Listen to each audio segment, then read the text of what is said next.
जय हिंद। तो आज हम बात करेंगे इंटरनेशनल रिलेशन में जो हम यूएनओ के बारे में देख रहे थे, तो उसमें मतलब कि विश्व मंच पे कितनी भाषाओं को हम बोल सकते हैं और कौन कौन सी भाषाएं जो है वो कार्यकारिणी भाषा है, यानी जिसमें पीडीएफ तैयार होता है। तो इन सारी चीज़ों के बारे में इस वीडियो में डिस्कस करेंगे। इसमें हम समझेंगे G4 के बारे में, G7 के बारे में और आपके मतलब कि जो भी यहाँ पे NSG है, NPG है, ठीक है, इन सब के बारे में आप डिस्कस करेंगे बहुत ही ईजी तरीके से। बस आपको ध्यान से और समझना है, ठीक है। आपको इंटरनेशनल रिलेशन में कोई भी दिक्कत नहीं होगा। इससे प्रश्न जो भी आपके एग्जाम में पूछे जाते हैं वो आपको यहाँ पे क्लियर हो जाएगा, ठीक है। चलिए इसको स्टार्ट करते हैं और समझते हैं। तो बस आपको ध्यान से देखना है, ठीक है। हम यहाँ बात करते हैं कि यूएनओ, ठीक है, यूएनओ हम इसके पिछले वीडियो में भी देखे हैं, ठीक है।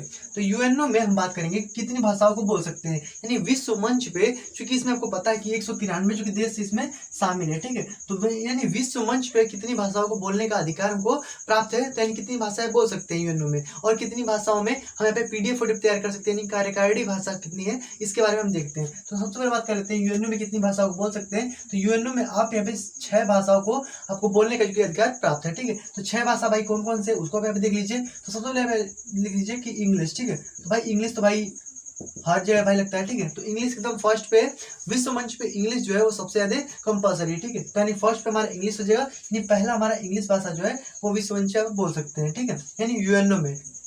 दूसरी बात है कि फ्रेंच, ठीक है, फ्रेंच, इंग्लिश, फ्रेंच, रशियन, ठीक है, यहाँ पे स्पेनिश हो जाएगा, ठीक है, स्पेनिश, ठीक है, इंग्लिश, फ्रेंच, स्पेनिश, उसके बाद आपका आ जाएगा यहाँ पे रशियन, ठीक है, रशियन, ठीक है, फिर यहाँ पे चाइनीज, ठीक है, चाइनीज, उसके बाद आपका यहाँ पे बचेगा यहाँ पे अरबी, ठीक है, अरबी भी आपको हो जाएगा, अरबी। तो देखिए यहाँ पे English, French, Spanish, Russian, Chinese और अरबी, ठीक है, यानी जो 6 हमारी भाषाएं हैं, ठीक है, ये जो हमारी 6 भाषाएं हैं, इतना आपको यूएनओ में यानी विश्व मंच पे आप बोल सकते हैं। लेकिन जो भी आपकी कार्यकारिणी भाषा है, ये तो भाई हमारा पे 6 भाषा जो है आप यूएनओ में बोल सकते हैं। लेकिन जो पीडीएफ तैयार होता है यानी कार्यकारिणी भाषा, ठीक है, कार्यकारिणी भाषा, ठीक है, यानी यूएनओ में कार्यकारिणी जो भाषा है वो भाई कौन कौन सी है। तो 2 भाई यूएनओ में कार्यकारिणी भाषा है, याद रखिएगा एग्जाम में प्रश्न पूछा जाता है। तो यहाँ पे 2 जो भाषाएं हैं वो कार्यकारिणी भाषा है, जिसमें आपको कौन कौन सा आता है। तो यहाँ पे इंग्लिश है और फ्रेंच है, ठीक है, यानी 2 जो ये हमारा कार्यकारिणी भाषा है, तो हमारा इंग्लिश हो जाएगा, एक हमारा यहाँ पे फ्रेंच हो जाएगा, ठीक है, फ्रेंच हो जाएगा। तो ये आपके जो कि विश्व मंच पे आप यहाँ पे 6 जो आप भाषाओं को बोल सकते हैं, और 2 जो भाषा है वो आपकी कार्यकारिणी भाषा है, जिसमें आप यहाँ पे पीडीएफ को तैयार कर सकते हैं, यानी यूएनओ में, ठीक है। तो ये आपकी जो कि यूएनओ की कुछ बातें रही, यहाँ पे विश्व मंच पे कितनी भाषाओं को बोल सकते हैं, और ये आपका यहाँ पे कितनी कार्यकारिणी भाषा है, ठीक है। तो ये आपको क्लियर हो गया। अब हम बात कर लेते हैं यहाँ पे उस संगठन के बारे में जो बहुत ही इंपॉर्टेंट है। जैसे कि यहाँ पे देख लीजिए, यहाँ पे आपका सबसे पहले हम देख लेते हैं G4 संगठन, ठीक है। तो G4 यहाँ पे सबसे ज्यादा इंपॉर्टेंट है। देखिए तो G4 में भाई कितने भाई देश शामिल है। तो G4 जो संगठन है यह आपका, इसमें 4 देश शामिल है, ठीक है। G4 जो संगठन है हमारा, इसमें 4 देश शामिल है, और ये किस लिए भाई यह देश आपस में संगठित हुए हैं, तो यह वीटो पावर के लिए हुआ है। और देखिए इसमें भाई कौन कौन सा देश है उसको आप देख लीजिए। तो सबसे फर्स्ट पे आपका यहाँ पे कौन है, तो यहाँ पे ब्राजील, ठीक है, ब्राजील जो है वहाँ पे पहला है। दूसरा हमारा जो है इसमें यहाँ पे जर्मनी है, ठीक है, जर्मनी है, ठीक है, दूसरा जर्मनी है। फिर तीसरा आपका यहाँ पे भारत, और चौथा हमारा जो है वो हमारे जापान, ठीक है, जापान। तो ये जो 4 हैं यहाँ पे G4 में 4 देशों की शामिल है, 4 देशों का ये संगठन है। और ये भाई मांग किसकी करते हैं, यह जो चारों मिल करके, और यह वीटो पावर की मांग करते हैं कि भाई हमें भी वीटो चाहिए। जैसे कि 5 जो कि देशों के पास वीटो पावर है, वैसे हमको भी एकदम वीटो पावर चाहिए कि हम किस पे एकदम वीटो ठोक दें, ठीक है। तो ये हमारे यहाँ पे 4 जो कि वीटो पावर के लिए यहाँ पे संगठन को बनाए हुए हैं। लेकिन देखिए भाई इसमें सफलता भाई किसको मिलेगी, तो भारत को ही भाई मिलने वाली है। क्योंकि अगर आप देखते हैं ब्राजील को, तो ब्राजील का अगर आप देखेंगे ना, तो विश्व मंच पे अगर देखेंगे तो विश्व लेवल पे इसका उतना समर्थन भी नहीं है। आप कभी देखें, मतलब सुने होने हैं कि ब्राजील के बारे में ये न्यूज है या फिर वो न्यूज है, ऐसा मतलब कि बहुत ही कम आपको सुनने को देखने को मिलता होगा। तो ब्राजील तो मान लीजिए कि ऐसे भी नहीं होगा, ठीक है, इसको भाई वीटो पावर तो भाई नहीं मिल पाएगा, क्योंकि इसको विश्व मतलब के लेवल पे, विश्व अगर लेवल पे देखेंगे तो इसका उतना समर्थन भी नहीं है। दूसरी बात की जर्मनी भाई ये भी नहीं हो सकता, क्योंकि जर्मनी को जो सैनिक है वो कौन प्रदान करता है, तो यूएसए प्रदान करता है, ठीक है, यानी यूएसए यानी अमेरिका जो है वो जर्मनी को क्या कहता है कि सैनिक देता है, कि लो हमारा सैनिक लो और दूसरे को एकदम मारो, ठीक है। तो इस प्रकार से वो अपना जो किसमें सैनिक, यानी जर्मनी के पास किसका भाई सैनिक है, तो यूएसए का सैनिक है। तो भाई ये तो पहले भी नहीं हो पाएगा, क्योंकि जो जिसके पास यहाँ पे वीटो पावर है वह अपने आप में क्या है, एक आत्मनिर्भर है, यानी आत्मनिर्भर जो देश होगा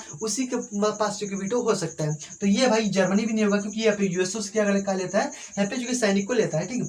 भारत भाई क्या है, तो भारत भाई यहाँ पे आत्मनिर्भर है, ठीक है। भारत भाई किसी से कुछ भी नहीं लेता है, ठीक है। तो ये आपका क्या है कि भारत को यहाँ पे मिल सकता है, बहुत ज्यादा चांस है। हालांकि वीटो तो हम लोग को मिल ही गया था, लेकिन भाई चाइना को हमने दे दिया था, भाई बाबू समझ के छोटा सा दे लो, ठीक है ना। तो ये तो मतलब कि हमको पहले भी मिल गया था, लेकिन देखिए भारत भाई इसमें हमारा जो कि शामिल है। और यहाँ पे जापान जो है, जापान को भाई नहीं मिलेगा, क्योंकि जापान के पास भी यूएसए, और चूंकि यहाँ पे रूस और जो यहाँ पे चाइना है सब, ठीक है, चाइना जो है सब, इन दोनों में भाई यहाँ पे मार तो भाई होता रहता है, ठीक है। यहाँ पे जापान से, और जापान भाई यूएसए भाई जापान को क्या करता है कि हथियार देता है कि लो भाई मारो रसिया को एकदम, और यहाँ पे चाइनीज को, ठीक है। तो ये जो कि ये कुछ G4 में यहाँ पे 4 जो देश शामिल है, ब्राजील, जर्मनी, भारत और यहाँ पे जापान। तो ये 4 देश भाई वीटो के लिए यहाँ पे मांग करते हैं, ठीक है, क्लियर। और इसमें भाई मिलेगा अभी तक किसको मिलेगा, लेकिन भारत को मिलेगा, लेकिन भाई चाइना का बढ़ा देता है, क्या करता है, बार बार वीटो ठोक देता है।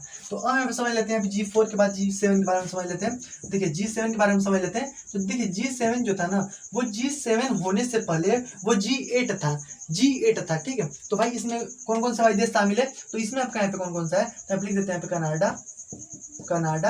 कनाडा है, उसका से हमारी यूएसए है, ठीक है, कनाडा है, यूएसए है, फिर यहाँ पे हमारा ब्रिटेन है, ठीक है, फिर यहाँ पे फ्रांस है, फिर यहाँ पे जर्मनी है, ठीक है, फिर यहाँ पे इटली है, ठीक है, और यहाँ पे जापान है। तो यहाँ पे जो कि 7 इसमें देश शामिल है। हालांकि इसके पहले यहाँ पे G8 था, यानी G8 इसके पहले था, जिसमें से रसिया को निकाल दिया गया, ठीक है, यानी इसके पहले G8 था, ठीक है, जिसमें रसिया जो था वहाँ पे शामिल था, ठीक है, रसिया जो था वो इसमें शामिल था। लेकिन रसिया ने क्या किया कि एक यूक्रेन का एक मतलब क्रोमिया क्षेत्रफल उसने क्या किया कि वो अपने मतलब कि अपने अंदर मिला लिया, उसको उस पर आक्रमण करके उसको अपने में मिला लिया क्रोमिया को। तो इसलिए इसको क्या किया गया कि इस G8 संगठन से निकाल दिया गया। तो रसिया इसमें से हट गया, यानी पहले क्या था, तो G8 था, अब क्या है, तो G7 है, ठीक है। तो इसमें Canada, USA, Britain, France, Germany, Italy और यहाँ पे जापान जो कि यहाँ पे शामिल है, ठीक है। तो देखिए ये क्या है भाई, ये जो आप संगठन देख रहे हैं ना, यह आर्थिक लेवल पे यानी अर्थव्यवस्था के मामले में सबसे ज्यादा आगे हैं, ठीक है, यानी पैसे से रिलेटेड मामले में सबसे ज्यादा आगे हैं यह 7 देश, ठीक है। इसलिए यहाँ पे यह जो मतलब कि जो संगठन है, यह क्या है कि यह विकसित देशों का संगठन है, ठीक है, ऐसा है भाई। तो विकसित देशों का, ठीक है, विकसित देशों का संगठन, ठीक है, विकसित देशों का क्या है, संगठन, ठीक है। तो ये विकसित देशों का संगठन है यहाँ पे G7, ठीक है। और यह इसमें क्या है कि यह इनके पास अर्थव्यवस्था भाई बहुत ज्यादा है भाई, जिसके पास ज्यादा पैसा रहेगा वो सोचेगा कि भाई हम अपना एक अलग संगठन बना लें, तो वैसे ही अपना एक अलग जो कि संगठन को बना लिया है G7, ठीक है। तो इसमें ये सब जो कि देश शामिल है। अब हम बात कर लेते हैं G20 की, जिसका भाई अध्यक्षता भाई इस समय कौन कर रहा है, यहाँ पे भारत कर रहा है, ठीक है। G20 की भाई अध्यक्षता भाई कौन कर रहा है, यानी इसका होस्ट कौन है, तो यहाँ पे भारत ही है, भारत जो है G20 का होस्ट है। और यहाँ पे आपको पता है कि G20 में भाई कितने भाई देश शामिल है, तो भाई 20 भाई शामिल होंगे, क्योंकि यहाँ पे 20 है तो यहाँ पे 20 देश भाई शामिल होंगे। तो भाई हम 20 को देखने तो जाएंगे नहीं, हम यहाँ पे बात कर लेते हैं ना केवल कि इसका इस समय प्रेजेंट में अगर देखेंगे तो G20 भाई इसका होस्ट कौन है, तो भारत है। इसके पहले अगर देखेंगे तो इंडोनेशिया था, ठीक है, इसके पहले जो था पहले जो था वो इंडोनेशिया था, ठीक है, इंडोनेशिया था, ठीक है। इसके पहले कौन था भाई, तो इंडोनेशिया था। अब अगर आप मतलब कि ये तो भाई 2024 तक रहेगा, ठीक है। 2024 में अब देखेंगे तो ये 2023 तक यहाँ पे भारत रहेगा। 2024 में अगर बात करेंगे, ठीक है, 2024 में तो यहाँ पे ब्राजील जो कि हो जाएगा, ठीक है, ब्राजील, ठीक है, ब्राजील इसका होस्ट जो कि हो जाएगा G20 का, यानी इसमें जो कि 20 देश शामिल है। प्रेजेंट में भाई होस्ट कौन है, तो भारत है। और यहाँ पे पहले कौन था, तो भाई इंडोनेशिया था। और यहाँ पे अब 2024 में भाई कौन होगा, तो यहाँ पे जो कि ब्राजील होगा, ठीक है, ये आपको समझते रहना है। और जो G20 है, ये जो G20 है इसका भाई होस्ट है। और यहाँ पे भारत, और भारत जो है आपको पता होगा कि ICC वर्ल्ड कप जो है, वर्ल्ड कप जो है इसका भी क्या है, होस्ट है, ठीक है, इसका भी क्या है, होस्ट है, आपको ये भी याद रखना है। और ये आपको ICC मतलब कि जो इंटरनेशनल यहाँ पे क्रिकेट काउंसिल है, इसका भी क्या है, होस्ट है यहाँ पे भारत, ठीक है। और इसके भाई आपको पता ही है शुभंकर भाई कौन है यहाँ पे, तो शुभंकर आपका यहाँ पे क्रिप्टो वर्ल्ड है। और आपका और ब्रांड एम्बेसडर जो है वो शाहरुख खान है, ठीक है। तो ये आपको क्लियर करते चलना है, इस करंट में जो प्रश्न पूछे जाएंगे कि करंट का ही सवाल है, ठीक है। तो ये G20 आप याद रखिएगा, इसका होस्ट भाई कौन है, तो भारत है, ठीक है। अब हम बात कर लेते हैं G20 आपको समझ में आएगा। अब हम बात कर लेते हैं यहाँ पे NSG, ठीक है, न्यूक्लियर सप्लायर ग्रुप। यानी अब ये न्यूक्लियर सप्लायर ग्रुप भाई क्या है कि यहाँ पे न्यूक्लियर सप्लाई ग्रुप यानी सप्लायर, इन न्यूक्लियर को आप सप्लाई नहीं कर सकते। यानी न्यूक्लियर जो है परमाणु होता है, परमाणु में भाई किसका प्रयोग किया जाता है, तो यूरेनियम का प्रयोग किया जाता है। और इसका भाई गठन भाई कब किया गया था, तो यहाँ पे NSG का जो गठन है वो आपका 1974 में इसका जो गठन किया गया था, ठीक है, 1974 में इसका जो गठन किया गया था NSG का। तो NSG क्या करता है कि यहाँ पे मतलब कि जो मतलब कि परमाणु होता है यानी जो यूरेनियम होता है उसको शेयर करने से यानी मतलब कि यहाँ पे सप्लाई करने से जो कि रोकता है, ठीक है। यानी आप दूसरे को जो है कि न्यूक्लियर को नहीं दे सकते, यानी जो मतलब परमाणु बनाने में जो यूरेनियम प्रयोग होता है और दूसरे को नहीं दे सकते हैं, ठीक है। क्योंकि यहाँ पे भाई पहले से जो मतलब कि विकसित जो देश है उन्होंने अपना जो परमाणु बम बना रखा है और कहते हैं कि भाई हमारे पास केवल रहेगा, दूसरे के पास नहीं रहेगा, ठीक है। तो ये बात है यहाँ पे NSG में। NSG क्या करता है कि न्यूक्लियर को यानी शेयर करने नहीं देता है, ठीक है। यानी इसमें यूरेनियम को क्या करता है, ठीक है, यूरेनियम जो है, यूरेनियम इसको क्या करता है, शेयर नहीं करने देता है, ठीक है। शेयर जो है वो नहीं करने देता है, ठीक है। तो ये मतलब कि न्यूक्लियर को क्या करने देता है, यहाँ पे शेयर नहीं करने देता है। क्योंकि यहाँ पे यूरेनियम क्या किया जाता है ना कि परमाणु बनाने में कभी भी यूरेनियम का प्रयोग होता है और यूरेनियम को इनरिच करना पड़ता है। तो इसको अगर 25% तक यानी इनरिच कर देंगे तो भाई बहुत शुद्ध माना जाता है, लेकिन उससे भी ज़्यादा अगर इनरिच कर देंगे ना, यानी इसके लिए बहुत ही हैवी प्लांट लगाए जाते हैं और उस मतलब प्लांट में उसको साफ किया जाता है, यानी इनरिच किया जाता है। और ज़्यादा साफ कर देंगे ना तो उसी में भड़क जाएगा, ठीक है। तो यानी इसको मीडियम में लेवल में इसको जो कि इनरिच किया जाता है यहाँ पे यूरेनियम को, ठीक है। यूरेनियम भाई आपको पता है कि दुनिया का सबसे महंगा पदार्थ है यूरेनियम। यूरेनियम का प्रयोग जो है वो परमाणु बिजली घरों में जो है किया जाता है, ठीक है। ये NSG है। तो NSG जो है यानी मतलब कि यहाँ पे न्यूक्लियर सप्लायर ग्रुप, यानी आप न्यूक्लियर को सप्लाई नहीं कर सकते, इसी के लिए एक ग्रुप बनाया गया है, ठीक है। अब हम एक बात कर लेते हैं दूसरा इसी में है कि अब भाई ये तो शेयर करने ही नहीं दे रहा यूरेनियम, तो भाई परमाणु बनेगा कैसे। और दूसरा जो है NPT, ठीक है, NPT भाई क्या करता है, नॉन प्रोपलेरेशन ट्रीटी, नॉन प्रोपलेरेशन ट्रीटी। इसका भाई गठन जो है वो 1900 पे जो कि 68 में से किया गया था, 68 में, ठीक है। तो इसका गठन 1968 में किया गया था, नॉन प्रोपलेरेशन ट्रीटी। ये भाई क्या करता है कि यह मतलब कि टेक्निक को शेयर करने से रोकता है, ठीक है। यानी जो ये मतलब कि जो परमाणु बनाने की जो टेक्नोलॉजी है उसको शेयर करने से रोकता है। यानी जो NPT है यह परमाणु के यानी टेक्नोलॉजी को शेयर करने से रोकता है, ठीक है। टेक्नोलॉजी को शेयर करने से रोकता है, ठीक है। यानी आप टेक्नोलॉजी को जो कि शेयर नहीं कर सकते। तो टेक्नोलॉजी देखिए भाई पहले तो यूरेनियम को नहीं दे रहा है और टेक्नोलॉजी भाई बन जा रही है तो उसको शेयर नहीं करना है। देखने रहे हैं भाई इसका दिमाग बहुत ज्यादा है भाई अमेरिका का, देख रहे हैं ना, अपने बारे में बैठा हुआ है खूब, और यहाँ पे देख रहे हैं टेक्नोलॉजी को भी नहीं शेयर करने दे रहा है। दूसरी बात कि आपको पता है कि इसी में हमारा एक यहाँ पे NFCCC, ठीक है, यानी यहाँ पे इसका मतलब कि नेशनल फ्रेमवर्क यहाँ पे कंजर्वेशन ऑन क्लाइमेट चेंज, यहाँ पे UNFCCC होता है, ठीक है। तो यानी UNFCCC यानी union nation framework conservation on climate change. यानी ये क्या करता है ना कि क्लाइमेट अगर दूषित होता है ना तो उसको क्या करता है कि यह उस पर जो कि जांच करता है, ठीक है। तो देखिए UNFCCC क्या करता है, यानी यह क्लाइमेट को चेंज होने से रोकता है, ठीक है। यानी क्लाइमेट अगर चेंज होगा ना, यानी प्रदूषण अगर फैलाएंगे तो उसको यहाँ पे रोकता है, ठीक है। तो देखिए चूंकि यहाँ पे आप देख रहे हैं कि यूरेनियम हमको नहीं दे रहा है परमाणु बनाने के लिए। दूसरी बात कि यहाँ पे टेक्नोलॉजी को शेयर नहीं कर रहा है। तीसरी बात कि यहाँ पे अब देखिए अगर हमको यूरेनियम नहीं देगा तो भाई हम यहाँ पे परमाणु मतलब कि कैसे बनाएंगे, या फिर अगर हम देखेंगे मतलब कि कोयले से बहुत बिजली भी उत्पन्न की जाती है, तो नहीं हम लोग कोयला भी भाई जलाते हैं। तो भारत ने क्या किया ना कि बहुत ही अधिक कोयला भाई फूकने लगा। जब यहाँ पे यूरेनियम भाई आप नहीं देंगे तो हम क्या करें भाई, हमारे पास भाई पूरा यहाँ पे देश को देखना है, देश को भाई बिजली उत्पन्न हमको देना है, तो भाई हम अपना कोयला जलाएंगे। तो यहाँ पे कोयला जलाने लगा, इतना ज़्यादा प्रदूषण हुआ ना कि यहाँ पे आ गया UNFCCC यानी union nation framework conservation of climate change. यह भाई अब दिखने लगा कि हमारा क्लाइमेट जो कि दूषित हो रहा है। तो इसने क्या किया कि यहाँ पे भारत को चूंकि बोला कि अब भाई भारत ने भी कहा कि भाई हमारे पास यूरेनियम तो है नहीं, तो हम भाई कैसे अपने मतलब के लोगों को यहाँ पे बिजली दें। तो हाँ भाई, तो ये बहुत ही विशेष समझौता के तहत हम लोगों को यूरेनियम मिला था, क्योंकि हम लोग के पास भाई कैसे भी करके यहाँ पे प्रदूषण भाई हो रहा था, तो भाई UNFCCC आ रहा था, तो इसीलिए उनको यहाँ पे मजबूरी में यूरेनियम को हम लोग को देना पड़ा। और जब यूरेनियम मिल गया, हम लोग मांगे थे कि हम लोग यहाँ पे बिजली उत्पन्न करेंगे, लेकिन हम लोग का 1998 में परमाणु परीक्षण हमने कर लिया, ठीक है। परमाणु परीक्षण एकदम धाए धाए एकदम मारे, अमेरिका देखा और कहाँ से फोड़ दिया रे, एक हम कुछ दे रहे हैं। तो ये अब देख रहे हैं ना, हम लोग जो फोड़ दिए एकदम खतरनाक है, एकदम 1998 में एकदम 11 सितंबर को या फिर 13 सितंबर को 2 ठो, ठीक है, एकदम धाए धाए फोड़े, एकदम देख के अमेरिका एकदम चिहक गया एकदम पूरा। तो यहाँ पे UNFCCC क्या करता है, ये आपको क्लियर हो होगा कि यह भाई क्या करता है, तो यहाँ पे प्रदूषण को होने से रोकता है, यानी क्लाइमेट को चेंज होने से रोकता है। तो ये आपको समझ आ गया UNFCCC। इसी प्रकार से एक होता है यहाँ पे अंतर्राष्ट्रीय परमाणु ऊर्जा आयोग, ठीक है। अंतर्राष्ट्रीय परमाणु ऊर्जा आयोग क्या करता है कि अगर आपके पास परमाणु यानी आपके पास यूरेनियम है, तो यूरेनियम आपके पास है ना, तो आप मतलब कि उस पर जांच बैठा सकते हैं आप पर कि अगर आप मतलब कि यूरेनियम का कोई गलत प्रयोग तो नहीं कर रहे हैं, या फिर आपका मतलब कि जो परमाणु बिजली घर बनाए हैं उसमें आप कोई गलत प्रयोग नहीं कर रहे हैं, तो उसके लिए यहाँ पे अंतर्राष्ट्रीय परमाणु ऊर्जा आयोग जो कि उस पर देखता है, ठीक है। उसका मतलब मुख्यालय जिनेवा में है, वो देखता है, ठीक है। तो ये आपको समझ में आएगा होगा एनएसजी क्या होता है, एनपीटी और यहाँ पे यूएनएफसीसीसी।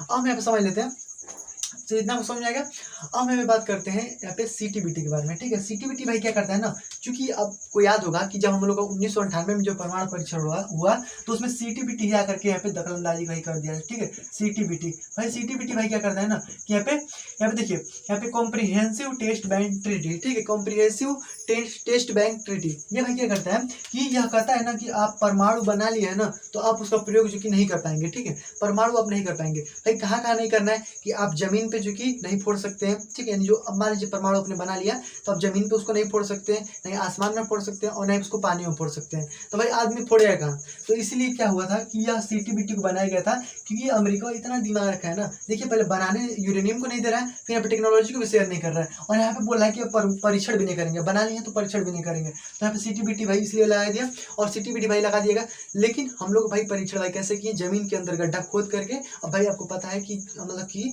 एक मतलब हम कुआं की तरह सब खोद दिए, उसमें अपना जो परमाणु को बैठा दिए, फिर हमारा परीक्षण जो कि हुआ था। भाई जमीन के अंदर का भाई पूरा यहाँ पे बातें अलग होता है, ठीक है। नहीं पूरा मतलब कि उसका संरचना ही अलग होता है। तो भाई ये तो हम लोग का भाई ये हम लोग कुछ भी नहीं बिगाड़ पाया, और हमारा 1998 में जो कि परमाणु परीक्षण हो गया, बहुत आराम से एकदम पोखरण में एकदम धान मारे थे, ठीक है। तो ये आपको समझ में आ गया। सीटीबीटी हमारे क्या करता है कि टेक्नोलॉजी को यानी शेयर होने से रोकता है, यानी यह परमाणु को परीक्षण करने से रोकता है। जमीन पे नहीं कर सकते हैं, आसमान में नहीं कर सकते, और पानी में भी नहीं कर सकते हैं, ठीक है। तो ये भी भाई अमेरिका का बनाया गया विचार है, ठीक है। अब हम बात कर लेते हैं, सीटीबीटी हो गया। अब हम बात कर लेते हैं एमटीसीआर, ठीक है। एमटीसीआर, ठीक है। एमटीसीआर जो है वो हम बात कर लेते हैं, या लास्ट हमारे यहाँ पे इसको हम देख लेते हैं। एमटीसीआर भाई क्या करता है, क्योंकि आपको पता है कि B2 जो है वो 5 देशों के पास है, और सबसे पहले यूएसए है, फिर ब्रिटेन है, फिर फ्रांस है, फिर यहाँ पे रसिया है, और यहाँ पे चाइनी है, ठीक है। मतलब चाइना है। तो ये हमारा जो कि 5 देशों के पास जो कि वीटो पावर है। और ये एमटीसीआर भाई क्या करता है ना कि यह एमटीसीआर जो है इसमें क्या करता है कि आप 300 किलोमीटर से अधिक मारक क्षमता वाले मतलब कि मिसाइल को आप मतलब कि किसी को दे नहीं सकते हैं, ठीक है। तो ये या फिर खरीद नहीं सकते हैं। तो ये इसमें क्या है कि सदस्य भाई बात कर ली जाए तो एमटीसीआर के जो सदस्य हैं वो यहाँ पे 35 जो किसके सदस्य हैं, ठीक है। एमटीसीआर में 35 सदस्य हैं। यानी जैसे हमारे यहाँ बनाया गया था ना सीटीबीटी, तो सीटीबीटी को 1996 में बनाया गया था, ठीक है। 1996 में ये हमारा बना था, और 1997 में हमारे ये बना था, ठीक है। 1997 में हमारे यहाँ पे एमटीसीआर को बनाया गया था। तो एमटीसीआर में भाई क्या कह रहा है कि 35 को सदस्य हैं, और ये 35 सदस्य जो है यह 300 से अधिक मारक क्षमता वाले मिसाइलों को आदान प्रदान कर सकते हैं। लेकिन इसमें चाइना नहीं है, और चूंकि आपको पता है कि B2 जो है वो चाइना के पास है, हम लोग के पास B2 नहीं है, और हम लोग की जो सदस्यता है वो एमटीसीआर में है, और चाइना की सदस्यता नहीं है। इसलिए क्या करते हैं ना कि अगर आता है मतलब कि दूसरे से, एक बार क्या किया था कि रसिया से मतलब कि S-400 को मंगाया था, ठीक है। उसके लिए एकदम एक्स्ट्रा पैसा दिया था कि लीजिए, रसिया को दे दिया चाइना कि लो हमको एकदम S-400 एकदम खतरनाक वाला दे दो। लेकिन रसिया ने क्या किया कि भाई पैसा तो ले लिया, अब भाई उसको चूंकि इसमें सदस्य तो है नहीं, अब भाई जब सदस्य नहीं है तो उसको दे दिया बुलवा के किलो है ये S-300, क्योंकि आपको पता है कि इसमें 300 से अधिक, चूंकि 300 किलोमीटर से अधिक मारक क्षमता वाला जो कि मिसाइल को जो कि लेन देन नहीं कर सकते हैं, ठीक है। यानी नहीं किसी को दे सकते हैं और नहीं किसी से खरीद सकते हैं। तो इसीलिए उसको दे दिया। अब भाई कहा कि हमने तो आपको पूरा पैसा दिया था, चाइना बोल रहा है रसिया को, हमने तो आपको पूरा पैसा दिया था, फिर हमको यहाँ पे S-300 भाई क्यों दिया? तो कहा कि आप देख रहे हैं ना यहाँ पे एमटीसीआर का सदस्य हैं नहीं है, तो भाई कहा कि महाराज जी तो हमको ठग दिया।